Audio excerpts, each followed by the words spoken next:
If you really want to hear about it, I may decide not to tell you, so it's best that you pretend not to care too much. It's caring too much that drives you crazy, plus telling anybody anything, especially that David Catterfield kind of crap. You just wind up missing everybody. I'm a cat, so you don't have to be a goddamn genius to figure out that I had brothers and sisters, whom I had to share the tit with and all. But in my case, it was further complicated by the fact that both my sisters were evil. I managed to come out first despite being the smallest one, but Cookie Puss and Pookie Cuss were right behind me, and I didn't have a chance against them, plus my 3 brothers, one meaner and bigger than the next. I never bothered to learn their names because those bastard brothers never cared to learn mine. All they cared about was hogging the tit. There were more than enough nipples to go around, but I kept getting bounced. That's part of the reason I stayed so goddamn small. Not like I would have been a basketball player or anything. Never met my daddy, but I bet he was king of the phonies, probably trying to get in good with the guy at the corner bodega for free cold cuts for only himself, while my mommy was left alone to deal with us kittens in an abandoned house in Brooklyn that looked like something out of a horror movie, with boarded up windows and rotting floorboards. Local kids called it haunted, but really it was just an eyesore shit shack that somehow never got knocked down, even as the rest of the hood improved. Mommy told me once, since I was the only one of her litter who ever listened to a word she said, that she couldn't even tell me who my daddy was for sure, because she had been gangbanged by 6 Toms in the parking lot of the food town on Coney Island Avenue. I made the mistake of asking if that meant each of us had a different daddy. I didn't mean anything disrespectful, for Christ's sake, I was just a kitten, but my mommy's response was to bitch slap me and send me into the goddamn drizzle for provisions. She said that since I was the smallest and most pathetic of the litter, with ribs sticking out and all, I would have better luck than my bigger, nastier sisters and brothers.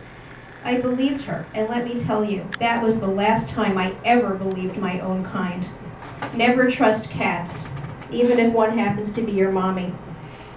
She'll just wind up sending you out for provisions one gray, rainy day in September when you're only 6 months old, and you'll never get to go home again. Okay. There's more, but we're going to move along on this. So I think I mentioned that Miss Meowsers was a published haiku poet, and we have some new ones here. So these are haikus part 1. Prognosis grim. It's chronic kidney failure. Cat's Achilles heel. I have a skag bag. Just call me William Prose. Syringes, saline fluid. Junkies want it though. I always try to escape, which means I'm not one. The pill and food trick worked till I was not having any of it. Blah. By the way, feel free to count syllables. I hid under desk, but then decided to try again, not check out. I lost my taste for wet food, only craving faves that my people eat. First of these to go, bacon due to rotting teeth. Last was pastrami. Then I couldn't poop. I've endured 2 enemas in as many weeks. When I lost muscle, I lost my balance and grace. I'm now an earthworm. I cannot even settle in my mommy's lap. I can't turn around. Such indignities, heaped on humiliation, life's become unfair. I'm now so depressed, I cannot pick up my head. I'd rather be dead. If my evil twin, Cookie Puss, were here right now, she would understand. But she's stayed away since I've gotten worse. No raids. Does she pity me?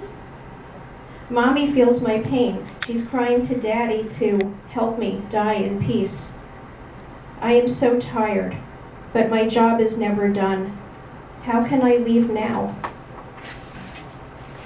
Okay, next performer up is Pookie Cuss.